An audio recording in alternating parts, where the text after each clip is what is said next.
So I finally got up with the UPS man. Got my progressive springs. So I got them put on. I think it dropped it. I haven't measured it really. I'm gonna have to look at it and see, but about an inch, I'm guessing. He also brought my trunk organizer by Kuryakyn.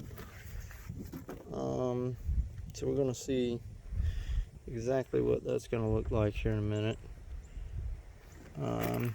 Read a lot of reviews, people talking about it not holding as far as stick whenever they put it up there, so I decided I was going to go an extra step, and we're going to give the good old 3M black super weather strip and gasket adhesive a shot. Anybody that's never used this stuff, it's pretty amazing stuff.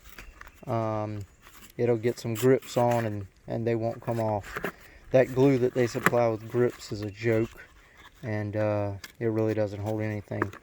This stuff I've had for a while. I've used it on a couple of different things, but that's good stuff. So my plan is, I'm going to peel it back, just put a little tiny bit on the back of each of these Velcro adhesive Velcro parts, and hopefully that'll help it stick. Let you know how it goes.